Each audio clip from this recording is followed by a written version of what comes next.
सुंदरपुर नाम का एक बहुत ही शांत और हरा भरा गांव था। इसी गांव के एक कोने में माधव नाम का एक गरीब युवक अपनी बूढ़ी माँ देवकी और पत्नी शालिनी के साथ रहता था। माधव स्वभाव से बेहद ईमानदार, दयालु और संतोषी इंसान था। उसके पास आजीविका का एकमात्र साधन था गांव के पास के जंगलों से ताजे आंवले तोड़ना और उन्हें बाजार में बेचना। लेकिन गरीबी ने माधव के जीवन को चारों तरफ से घेर रखा था। आंवले ले लो, एकदम ताजे, रसीले और सेहत से भरपूर आंवले। सुंदरपुर के जंगलों के सबसे बढ़िया आंवले। दोपहर ढल चुकी थी, लेकिन माधव की टोकरी वैसी की वैसी ही भरी हुई थी।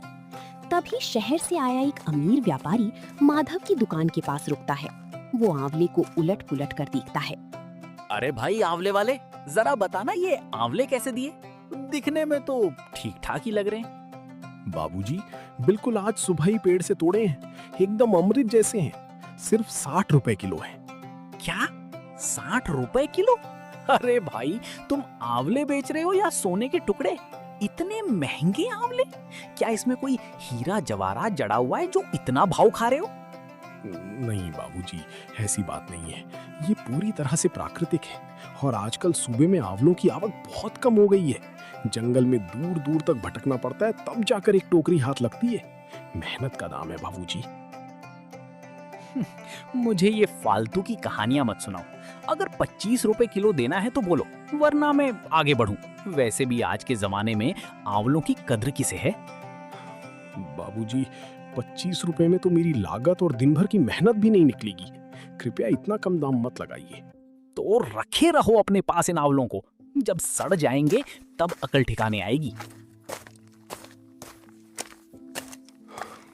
हे ईश्वर, आज का पूरा दिन बीत गया। सूरज डूबने को है और जेब में एक ढेला तक नहीं आया। घर पर शालिनी और माँ राह देख रही होंगी। अगर आज एक भी पैसा घर नहीं ले गया तो रात का चूल्हा कैसे जलेगा? माधव इसी चिंता में डूबा हुआ अपनी टोकरी समेट ही रहा था कि तभी वहां से गांव के जमींदार और मुखिया ठाकुर भूपेंद्र सिंह अपनी मूंछों पर ताव देते हुए गुजरे।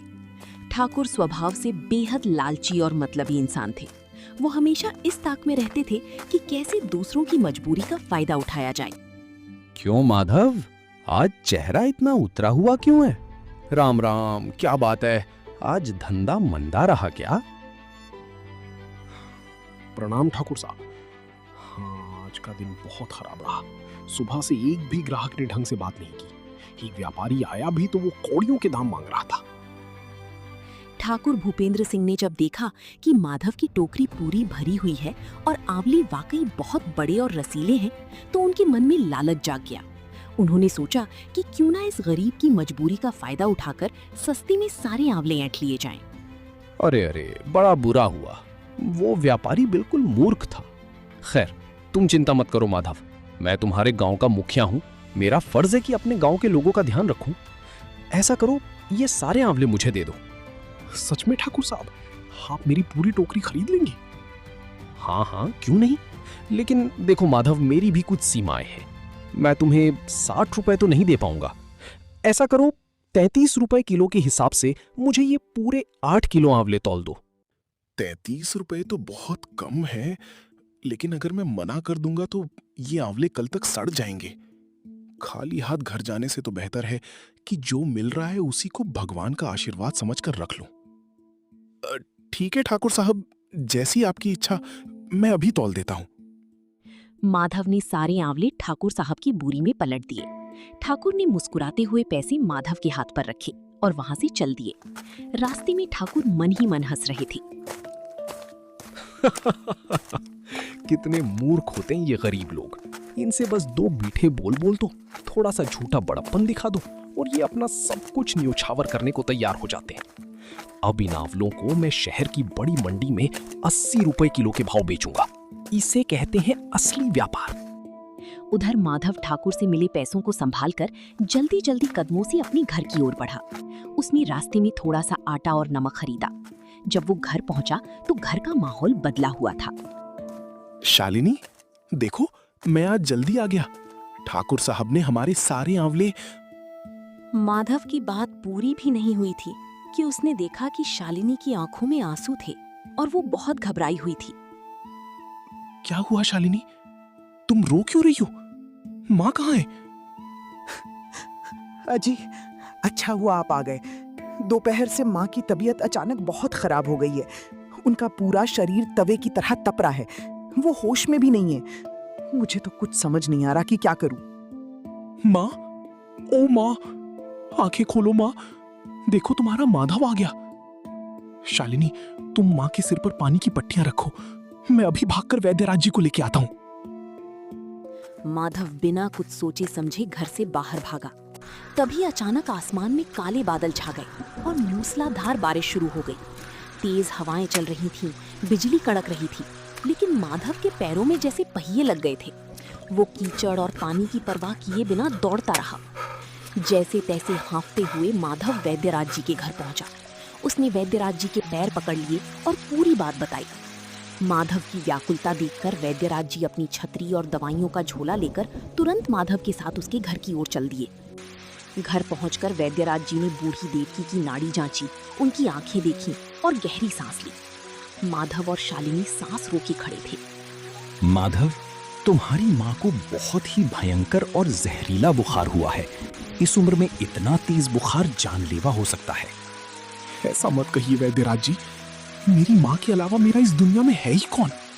आप कोई भी दवा दीजिए, बस मेरी माँ को बचा लीजिए। देखो माधव, इन्हें बचाने के लिए मुझे एक बहुत ही दुर्लभ और विशेष जड़ी बूटी से बनी औषधि देनी होगी, लेकिन वो जड़ी बूटी आसानी से नहीं मिलती और वो दवा बहुत महंगी है। उसके लिए तुम्हें पूरे 250 रुपए देने होंगे। 250 रुपए उस समय माधव के लिए एक बहुत बड़ी रकम थी। शालिनी ने मायूस होकर माधव की तरफ देखा, लेकिन माधव ने तुरंत अपनी जेब से वो सारे पैसे निकाल लिए जो उसे ठाकुर भूपेंद्र सिंह ने आंवलों के बदले दिए थे और जो थोड़ी बहुत उसने बचा कर रखे थे। वैद्यराज जी, ये लीजिए पैसे। आप पैसों की रत्ती भर भी चिंता मत कीजिए, आप बस मेरी माँ के प्राणों की रक्षा कीजिए। वैद्यराज जी ने पैसे लिए, दवा तैयार की और देवकी को पिला दी। उन्होंने कुछ और दवाइयां शालिनी को सौंपी और कहा कि सुबह तक बुखार उतर जाएगा। वैद्यराज जी के जाने के बाद घर में सन्नाटा छा गया। अजी, आपके पास अचानक इतने सारे पैसे कहाँ से आ गए थे? क्या आज बाजार में कोई बड़ा चमत्कार हुआ था? हाँ शालिनी, आज मुखिया ठाकुर भूपेंद्र सिंह ने मुझसे बहुत सारे आंवले खरीदे थे। मुझे लगा था कि इन पैसों से मैं तुम्हारे लिए और माँ के लिए कुछ अच्छा सामान लाऊंगा, लेकिन भगवान को कुछ और ही मंजूर था। सारे पैसे माँ की दवाई में लग गए। कोई बात नहीं जी, पैसा तो हाथ का मैल है, आज नहीं तो कल फिर आ जाएगा। हमारी माँ की जान बच गई, हमारे लिए यही सबसे बड़ी दौलत है। अगले कुछ दिनों में माधव की माँ देवकी धीरे धीरे ठीक हो गई, लेकिन माधव के जीवन की गाड़ी अब पटरी से उतर चुकी थी। सुंदरपुर में अचानक मौसम बदलने के कारण जंगलों में आंवले के पेड़ सूखने लगे थे। अब माधव को दिन भर भटकने के बाद भी बहुत कम आंवले मिलते थे। बाजार में भी उसकी बिक्री दिन ब दिन घटती जा रही थी। अब वो बमुश्किल दिन की 30 या 40 रुपए ही कमा पाता था, जिससे सिर्फ सूखी रोटियां ही नसीब हो पाती थीं। अजी, सुनते हो, आज तो घर में अन्न का एक दाना भी नहीं बचा है। डिब्बे में जो आखिरी मुट्ठी भर आटा था, उसकी मैंने माँ के लिए दलिया बना दी है। हमारी और आपके लिए आज कुछ भी नहीं है। तुम हौसला मत हारो शालिनी, ईश्वर कभी किसी को भूखा नहीं सुलाता। मैं आज जंगल में और गहरे जाऊंगा, हो सकता है वहां मुझे अच्छे आंवले मिल जाए। बस तुम माँ का ख्याल रखना, भगवान आज मुझ पर कृपा करेंगे। माधव अपनी खाली टोकरी लेकर निकल पड़ा। उसने पूरी जंगल की खाक छानी। घंटों भटकने के बाद उसे एक पुरानी पेड़ पर कुछ आंवले मिले। उसने उन्हें तोड़ा और सीधे गांव की गलियों में बेचने निकल पड़ा। आंवले ले लो, ताजे आंवले। दोपहर से शाम हो गई। माधव सुंदरपुर की एक एक गली में गया, लेकिन आज किसी ने भी उससे आंवले नहीं खरीदे। सूरज ढलने लगा और आसमान में लालिमा छा गई। थक कर, भूख से बेहाल होकर माधव गांव की मुहानी पर बनी एक विशाल बरगद की पेड़ के नीचे बैठ गया। उसकी आंखों से लाचारी की आंसू बहने लगे। हे सृष्टि के पालनहार, मुझसे ऐसी क्या खता हुई है? मैं तो कभी किसी का बुरा नहीं चाहता, फिर मेरे जीवन की ये कठिनाइयां कब खत्म होंगी? मेरी पत्नी और मेरी बूढ़ी माँ घर पर भूखी बैठी हैं, मैं उन्हें क्या मुंह दिखाऊंगा? माधव अपनी किस्मत पर रो ही रहा था कि तभी दूर से किसी की सुरीली भजन गाने की आवाज आई। माधव ने आंखें पूंछ कर देखा। एक दिव्य और तेजस्वी साधु महाराज, जिनकी लंबी सफेद दाढ़ी थी और चेहरे पर गजब का तेज था, हाथ में कमंडल लिए चले आ रही थी। वे कोई और नहीं बल्कि सिद्ध संत स्वामी अद्वैतानंद थी। भिक्षाम देही नारायण हरि। जो एक देगा उसे ईश्वर 1000 गुना करके लौटाएगा। इस संसार में दान ही सबसे बड़ा धर्म है। स्वामी जी चलते चलते ठीक माधव के पास आकर रुक गए। माधव ने तुरंत उठकर उनके चरणों में शीश नवाया। प्रणाम साधु महाराज, इस गरीब के आंगन के पास आपके चरण पड़े मैं धन्य हो गया। आयुष्मान भव पुत्र, तुम्हारा कल्याण हो। पुत्र, मैं एक भिक्षुक हूं। मैं और मेरे कई शिष्य इस समय जंगल की कुटिया में निवास कर रहे हैं।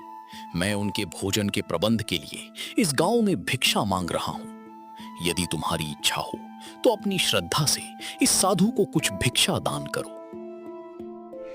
महाराज, मैं तो खुद भाग्य का मारा हूं। आज सुबह से मेरी जेब में एक फूटी कौड़ी तक नहीं आई है।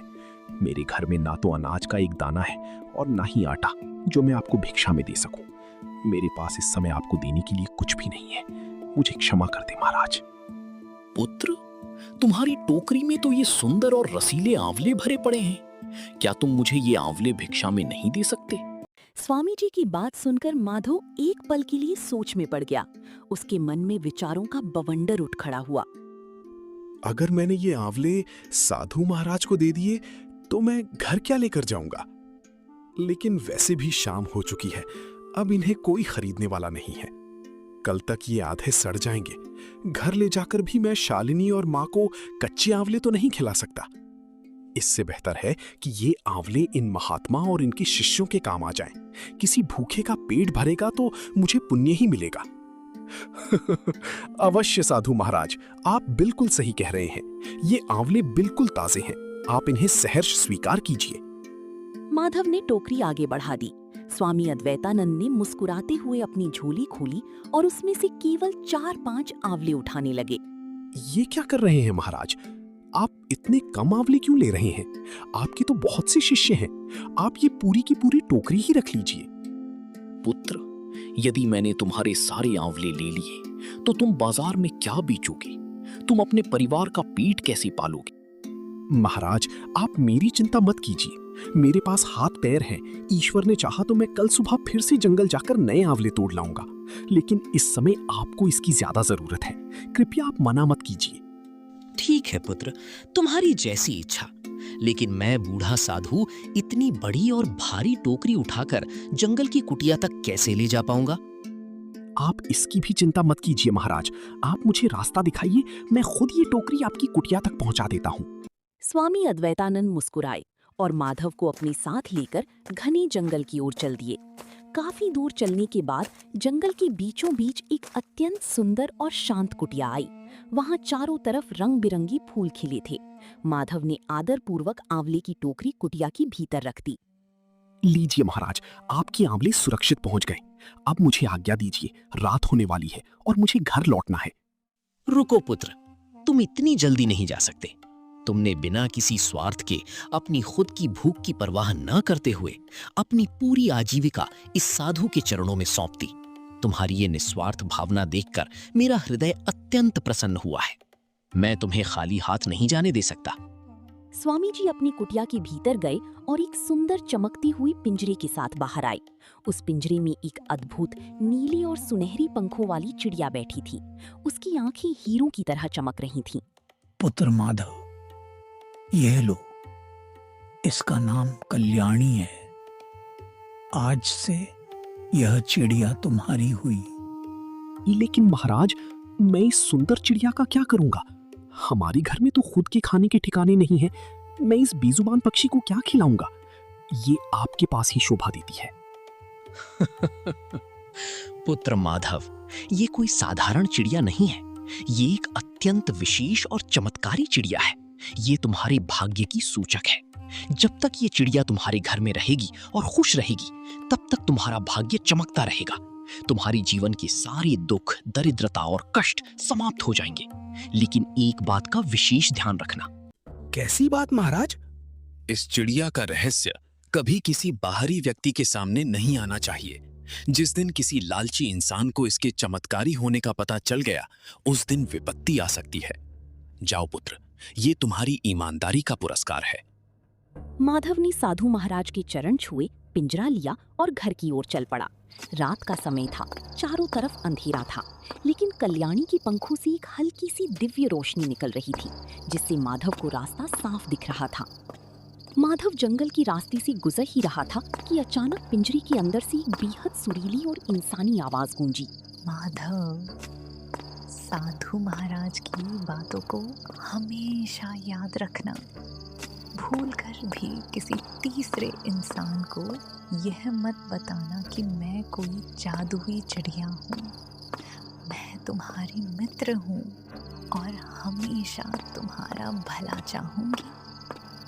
अरे बाप रे, तुम तो इंसानों की तरह बात करती हो। ठीक है कल्याणी, मैं तुमसे वादा करता हूँ, मैं ये बात अपनी पत्नी के अलावा किसी को नहीं बताऊंगा। माधव दौड़ता हुआ अपने घर पहुंचा। घर में शालिनी और माँ अंधेरे में बैठी थीं, क्योंकि दिए में डालने के लिए तेल भी खत्म हो चुका था। माधव ने जैसे ही पिंजरा टेबल पर रखा, पूरा कमरा एक अलौकिक नीली रोशनी से जगमगा उठा। अरे ये क्या है जी? आप ये कैसी चिड़िया ले आई? इसके शरीर से तो रोशनी निकल रही है। और आज खाने के लिए कुछ लाए या खाली हाथ आए? शालिनी, ये कोई मामूली चिड़िया नहीं है, इसका नाम कल्याणी है। मुझे ये जंगल में एक महान संत ने दी है। तुम इसकी चिंता मत करो।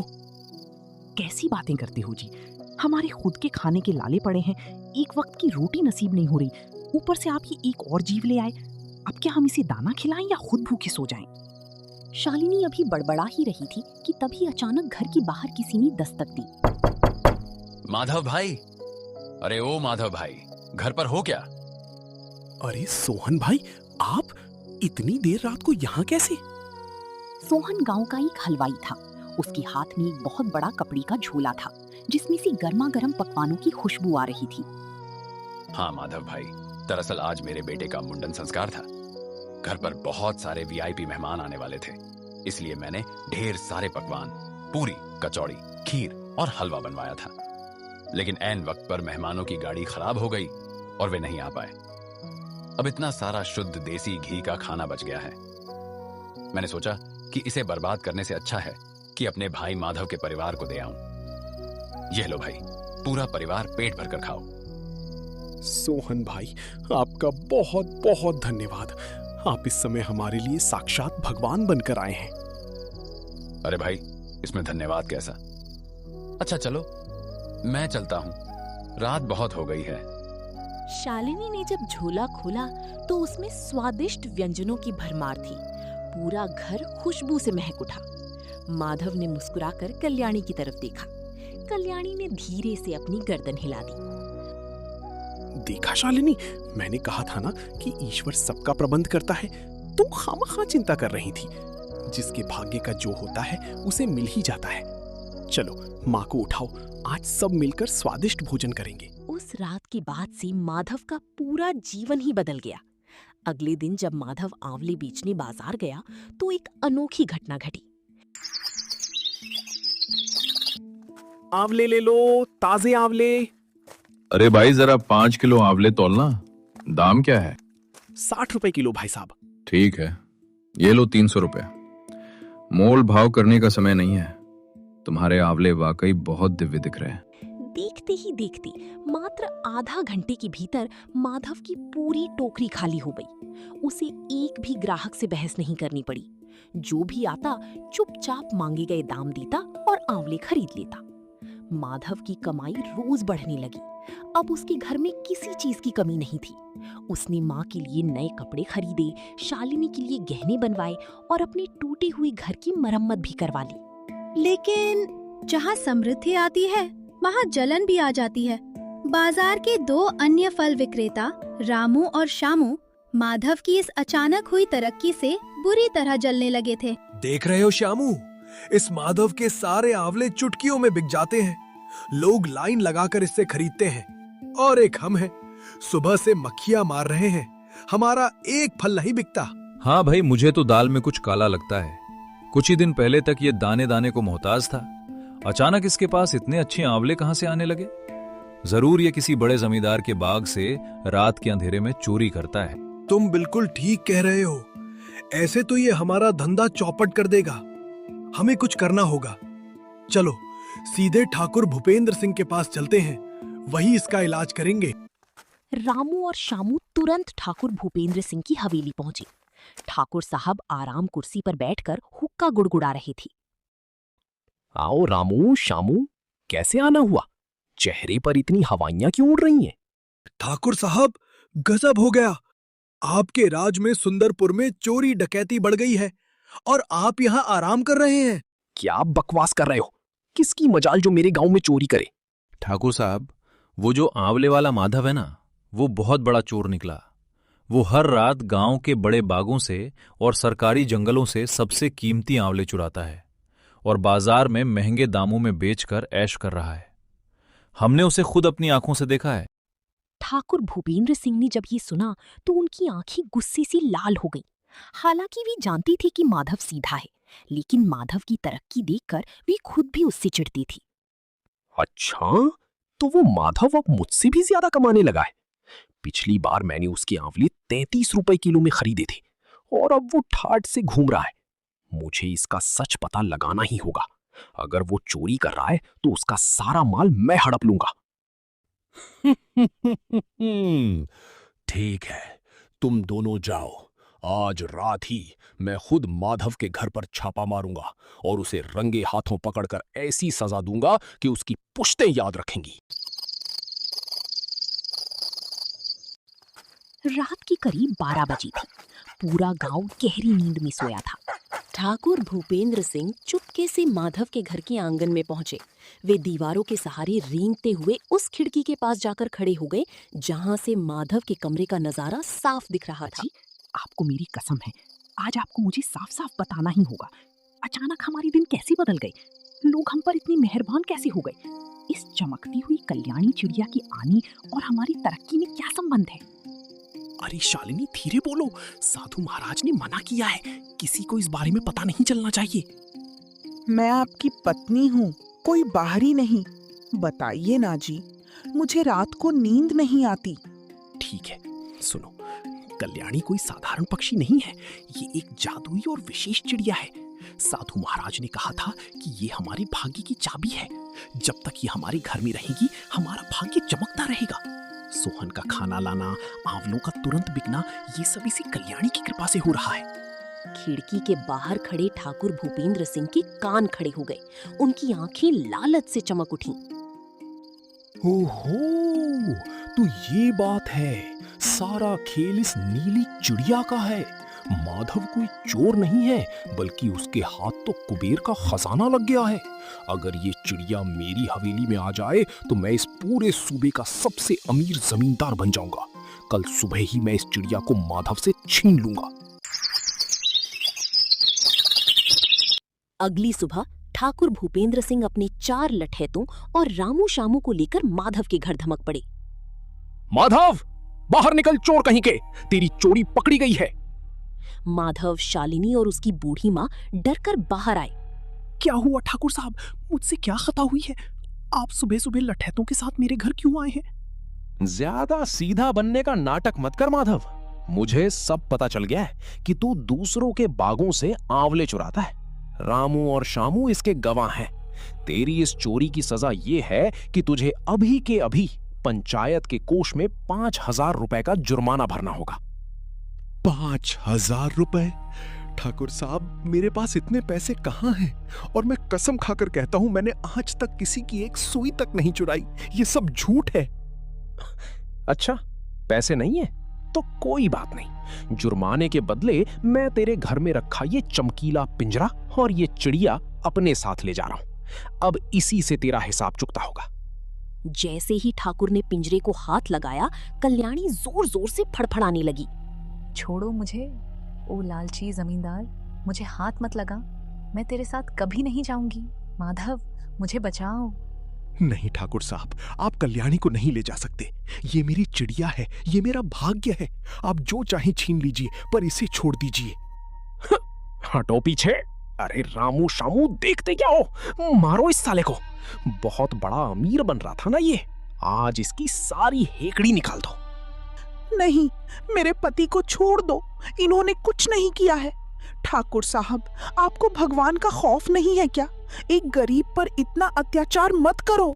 लठैतों ने माधव को लाठी से पीटा और ठाकुर भूपेंद्र सिंह हंसते हुए कल्याणी के पिंजरे को लेकर अपनी हवेली की तरफ चले गए।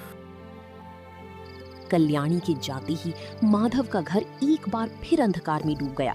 कमरे की वो अलौकिक रोशनी गायब हो गई। माधव गंभीर रूप से घायल था। शालिनी उसका इलाज कर रही थी। अगले ही दिन से माधव की स्थिति पहले जैसी हो गई। जंगलों में फिर से आंवले मिलना बंद हो गए। जो थोड़े बहुत आंवले वो बाजार लेकर जाता, उसे कोई देखता तक नहीं। लोग उसे देखकर रास्ता बदल लेते। माधव के घर में फिर से भूखमरी की नौबत आ गई। ठाकुर साहब ने कल्याणी के पिंजरे को अपने आलीशान शयन कक्ष में रखा था। वे रोज सुबह उसके सामने बैठ जाते। हाँ तो सुंदर चिड़िया, अब से मैं तुम्हारा मालिक हूँ। मैं इस गांव का सबसे बड़ा आदमी हूँ। अब चलो अपना चमत्कार दिखाओ। मुझे बहुत सारा सोना और धन चाहिए। सुनो लालची भूपेंद्र, मेरा मालिक सिर्फ माधव है, क्योंकि उसने निस्वार्थ भाव से अपनी भूख की चिंता न करते हुए दान दिया था। तू एक चोर और अत्याचारी है। तू मेरा मालिक कभी नहीं बन सकता। तेरा विनाश निश्चित है। ठाकुर भूपेंद्र सिंह चिड़िया की बात सुनकर जोर से हंसे। तभी अचानक हवेली के बाहर एक महंगी बग्घी आकर रुकी। बग्घी से एक बहुत बड़ा शहर का व्यापारी उतरा। उसका नाम सेठ करोड़ीमल था। सेठ करोड़ीमल ठाकुर भूपेंद्र सिंह के पास आया और हाथ जोड़कर बैठ गया। राम राम ठाकुर साहब, मैं एक बहुत बड़ी मुसीबत में हूं। मुझे अचानक इस सूबे को छोड़कर हमेशा के लिए बंबई जाना पड़ रहा है। यहां सुंदरपुर की सीमा पर मेरी 50 एकड़ की बहुत ही उपजाऊ जमीन है। मैं उसे तुरंत बेचना चाहता हूं। चूंकि इस गांव में आपके अलावा इतना पैसा किसी के पास नहीं है, इसलिए मैं आपके पास आया हूं। मैं वो जमीन आपको कौड़ियों के दाम यानी सिर्फ 10,000 रुपए में देने को तैयार हूं। ठाकुर भूपेंद्र सिंह ने जब ये सुना तो उन्हें लगा कि चिड़िया का जादू शुरू हो गया है। उन्होंने बिना सोचे समझे अपनी तिजोरी से 10,000 रुपए निकाले और सेठ करोड़ीमल को देकर जमीन के कागजात अपने नाम करवा लिए। देखा, इसे कहते हैं किस्मत। अभी तुम्हें आए 24 घंटे भी नहीं हुए और मुझे 50,000 रुपए की जमीन सिर्फ 10,000 रुपए में मिल गई। अब देखना, मैं इसे अगले हफ्ते ही किसी बड़ी कंपनी को 3 गुने दाम में बेच दूंगा। ठीक वैसा ही हुआ। 3 दिन बाद शहर से एक बड़ी फैक्ट्री के मालिक आए और उन्होंने ठाकुर की वो जमीन 30,000 रुपए में खरीद ली। ठाकुर की खुशी का ठिकाना नहीं था। उनकी तिजोरी पैसों से भर गई थी। ठाकुर भूपेंद्र सिंह अपनी इस बड़ी सफलता के जश्न में डूब गए। उन्होंने हवेली में बड़ी दावत रखी। खूब शराब पी गई और नाच गाना हुआ। देर रात को जब ठाकुर नशे में धुत होकर अपने कमरे में आए तो वे कल्याणी को दाना डालने के लिए पिंजरे के पास गए, लेकिन नशे के कारण वे पिंजरे का कुंडा यानी दरवाजा ठीक से बंद करना भूल गए और बिस्तर पर गिरकर घोड़ी बीचकर सो गए। कल्याणी इसी मौके की तलाश में थी। उसने धीरे से अपनी चोट से पिंजरे के ढीले दरवाजे को धक्का दिया। दरवाजा खुल गया। कल्याणी ने अपने सुंदर पंख फड़फड़ाए और खिड़की के रास्ते खुली आसमान में उड़ गई।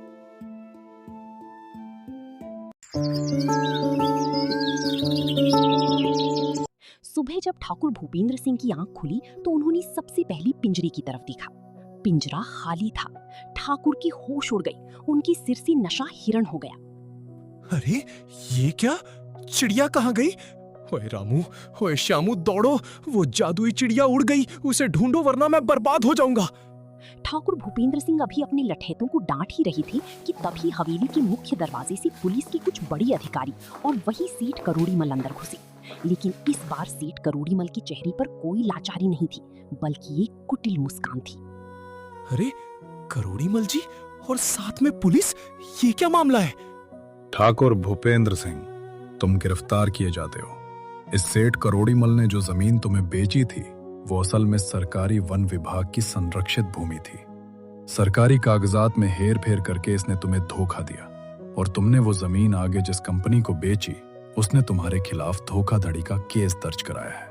कोर्ट के आदेशानुसार तुम्हें उस कंपनी का पूरा 30,000 रुपए और साथ में 20,000 रुपए का हर्जाना अभी के अभी भुगतना होगा, वरना तुम्हारी पूरी हवेली कुर्क कर ली जाएगी और तुम्हें जेल में सड़ना पड़ेगा। क्या वो जमीन सरकारी थी? करोड़ी मल, तुमने मेरे साथ धोखा किया। ठाकुर साहब, जैसा बोओगे वैसा काटोगे। तुमने उस गरीब माधव के साथ छल किया, उसकी चिड़िया छीनी, ये उसी का फल है। ठाकुर भूपेंद्र सिंह के पास कोई रास्ता नहीं बचा था। जेल जाने के डर से उन्होंने अपनी तिजोरी खाली कर दी। सारा कमाया हुआ धन और उनकी खुद की जमा पूंजी भी उस हर्जाने को भरने में चली गई। ठाकुर भूपेंद्र सिंह अब सड़क पर आ चुके थे। वे पाई पाई के लिए मोहताज हो गए। उधर माधव अपने घर के आंगन में उदास बैठा हुआ था। उसका शरीर लाठियों की मार से अभी भी दर्द कर रहा था। तभी गांव के रास्ते से एक घोड़ा गाड़ी आकर माधव के घर के सामने रुकी। गाड़ी से एक अच्छे कपड़े पहने हुए सज्जन उतरे। वे माधव का पुराना मित्र राघव था। अरे राघव भाई, तुम इतने सालों बाद सुंदरपुर वापस आए? हाँ माधव भाई, मुझे माफ कर देना, मुझे आने में बहुत देर हो गई। आज से ठीक 2 साल पहले जब मेरी पत्नी बहुत बीमार थी और मेरे पास एक कौड़ी नहीं थी, तब तुमने अपनी गाढ़ी कमाई के 1000 रुपए मुझे उधार दिए थे। उसी पैसे से मेरी पत्नी की जान बची और मैंने शहर में एक छोटा सा व्यापार शुरू किया। आज ईश्वर की कृपा से मेरा काम बहुत अच्छा चल रहा है। मैं तुम्हारा वह कर्ज सूद समेत वापस करने आया हूं। ये लो भाई, तुम्हारे 5,000 रुपए। राघव ने पैसों से भरी थैली माधव के हाथ में थमा दी। माधव की आंखों में आंसू आ गए। राघव भाई, इस समय मुझे इन पैसों की कितनी जरूरत थी मैं तुम्हें बता नहीं सकता। तुम सचमुच मेरे सच्चे मित्र हो। चलो माधव भाई, अब मैं चलता हूं, अपना ख्याल रखना। माधव ने वे पैसे शालिनी को दिए और कहा, शालिनी, माँ का ध्यान रखना। मैं जरा जंगल की तरफ जा रहा हूँ। मेरे मन को शांति नहीं मिल रही है। मैं स्वामी अद्वैतानंद जी के दर्शन करना चाहता हूँ। माधव तेजी से घने जंगल की ओर चल पड़ा। जब वो स्वामी जी की कुटिया के पास पहुंचा तो वहां का दृश्य देखकर उसकी आंखें फटी की फटी रह गईं। कुटिया के प्रांगण में स्वामी अद्वैतानंद जी ध्यान मुद्रा में बैठी थी और उनके कंधे पर वही सुंदर नीली चिड़िया कल्याणी बैठी हुई थी। प्रणाम साधु महाराज। महाराज, मुझे क्षमा कर दीजिए, मैं बहुत बड़ा पापी हूँ। मैं आपकी दी हुई अमानत कल्याणी की रक्षा नहीं कर पाया। मुखिया ठाकुर भूपेंद्र सिंह ने मुझसे जबरन इसे छीन लिया था। उठो पुत्र माधव, तुम निर्दोष हो, तुम्हारा कोई कसूर नहीं है। मैं तो त्रिकालदर्शी हूं, मैं सब जानता हूं कि तुम्हारे साथ क्या क्या बीता। हाँ माधव भाई, मैं उस लालची मुखिया के पास से भाग आई। उसने मुझे बहुत लालच दिया, पर मेरा दिल तो सिर्फ तुम्हारी ईमानदारी के पास ही रहना चाहता था। विराज, क्षमा करना माधव। तुमने अपनी पत्नी के हट के कारण कल्याणी का रहस्य उसे बताया, जिससे ये बात मुखिया तक पहुंची। लेकिन तुम्हारी आत्मा आज भी पवित्र है। मुखिया को उसके कर्मों की सजा मिल चुकी है। वो अब कंगाल हो चुका है। ये कल्याणी चिड़िया मैं तुम्हें हमेशा के लिए सौंपता हूं। अब इसका राधर कोई नहीं छीन सकता। धन्यवाद साधु महाराज, मैं जीवन भर आपकी इस कृपा को नहीं भूलूंगा। मैं वादा करता हूं कि अब कभी ऐसी भूल नहीं होगी। माधव कल्याणी को लेकर वापस अपने घर आ गया। कल्याणी के घर आते ही सुंदरपुर गांव में माधव का भाग्य फिर से सूर्य की तरह चमक उठा। लेकिन इस बार माधव ने सिर्फ अपनी बारे में नहीं सोचा। उसने कल्याणी की कृपा से मिले धन से गांव में एक बहुत बड़ा अस्पताल बनवाया, जहां गरीबों का मुफ्त इलाज होता था, ताकि किसी की मां दवा के अभाव में दम न तोड़े। उसने गांव के गरीब बच्चों के लिए स्कूल भी खुलवाया। ठाकुर भूपेंद्र सिंह को अपनी गलती का एहसास हुआ और वे भी माधव के सामने आकर रोए। माधव ने बड़ी दिल का परिचय देते हुए उन्हें माफ कर दिया और उनके जीवन यापन के लिए छोटा सा काम दे दिया। सच्ची ईमानदारी, निस्वार्थ दान और संतोष ही मनुष्य की असली जादुई चिड़िया हैं। जिसके पास ये गुण है, उसका कल्याण निश्चित है।